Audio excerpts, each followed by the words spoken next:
Prova, ciao. Io uccido gli elettricisti. Ecco qua, dimmi qualcosa. Non so, cosa vuoi che ti racconti della mia vita? Questo lavoro nasce intanto da un'analisi e ricerca interiore mia. Infatti il personaggio in qualche modo mette in scena me stesso. In realtà questo è il quinto lavoro consecutivo che abbiamo fatto. Siamo partiti, mi sembra, nel 2007 con una rappresentazione sulla velocità della luce, poi l'anno successivo sulla vita di Einstein, l'anno successivo ancora sulla vita di Galileo. Questi primi 3 lavori erano fatti sempre con i ragazzi, recitando a braccio, cioè avevamo delle idee, avevamo costruito una sequenza, le battute su queste però venivano diciamo così, inventate al momento, era la spontaneità dello spettacolo. L'anno successivo invece ho voluto fare un salto di genere, di qualità, ma qualità non sto mai a dirlo, comunque di genere, e cioè scrivere un copione preciso, e questo era sulla vita di Lobachevsky. Questo ha avuto un notevole successo, per cui nel 2012 abbiamo pensato che diventava difficile gestire questo tipo di attività semplicemente all'interno del Club Lobachevsky, per cui è stato dato vita ad una compagnia teatrale amatoriale, però autonoma, che quindi fosse in grado di gestire questo tipo di lavori. E questo qui, che andrà in onda a metà novembre, che andrà in scena a metà novembre, è appunto la prima opera timbrata, firmata, compagnia Ombre di Verità, che è il nome che abbiamo dato a questa compagnia. Ecco, ripeto, questo a differenza dei precedenti ha una peculiarità: il protagonista non è uno scienziato, è una persona qualsiasi, non è nemmeno un insegnante di matematica, anche se è una persona che fa un lavoro normale, non che l'insegnante non sia normale come lavoro, ma insomma, però aveva il pallino, la passione da giovane di fare insegnante di matematica. Si capirà che non lo ha fatto per motivi familiari, ha dovuto rinunciare, e quindi questo mi darà l'opportunità anche di infilare dentro quella che è la peculiarità dei miei testi, cioè qualcosa di scientifico, di matematico.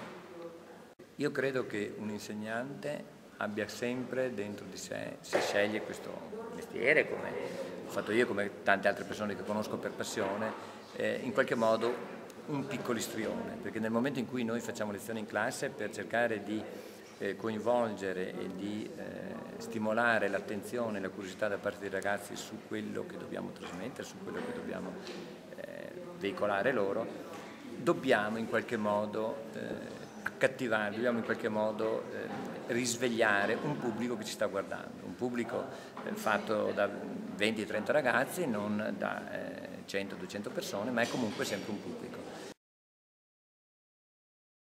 Io interpreto Anna, che è la figlia di Andrea, è una ragazza che si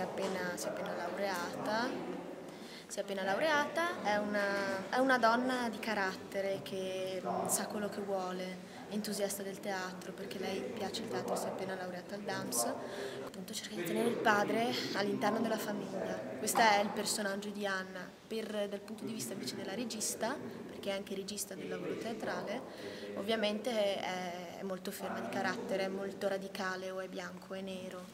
Interpreto il professor Darè all'inizio della serata, diciamo che sono il presentatore, e sono anche coautore cioè il mio personaggio è il coautore della pièce teatrale.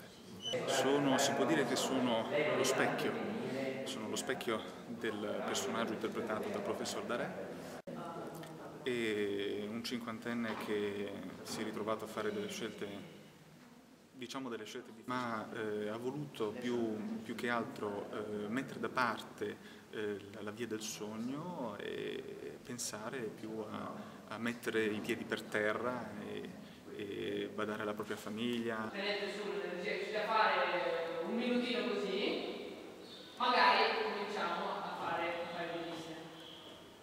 Però fatelo, sennò andiamo. E chiudete le ricerche,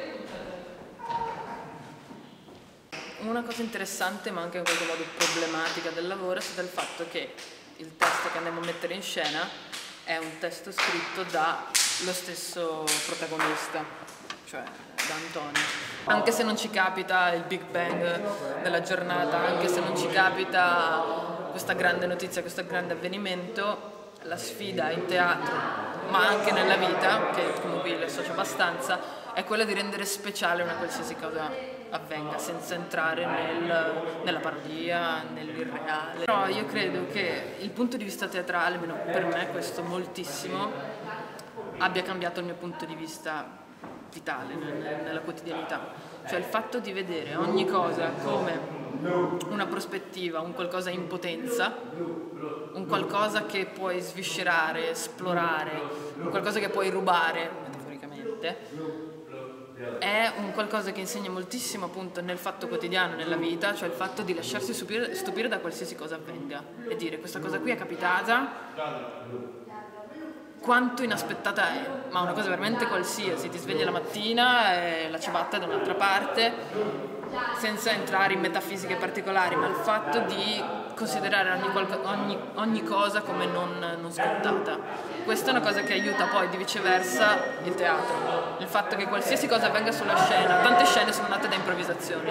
E il Barbarigo è per me un motivo importantissimo di confronto con la realtà materiale, nel senso venire qui e poter fare delle prove con delle persone estremamente disponibili, non solo dal punto di vista umano ma anche dal punto di vista attoriale, cioè il fatto che io comunque abbia 22 anni e mi possa permettere di insegnare, anche insegnare sempre con le virgolette, a persone che hanno un anno meno di me o anche molti anni più di me, credo che sia una possibilità data solo se da parte di queste persone c'è insomma una sorta sicuramente spero insomma di fiducia e di stima, ma anche di disponibilità, il fatto di dire ok, io ascolto quello che mi dici anche se hai 20 anni meno di me, 30 anni meno di me.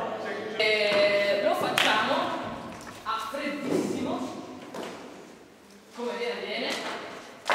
Cominciamo a entrare nell'ottica che manca molto.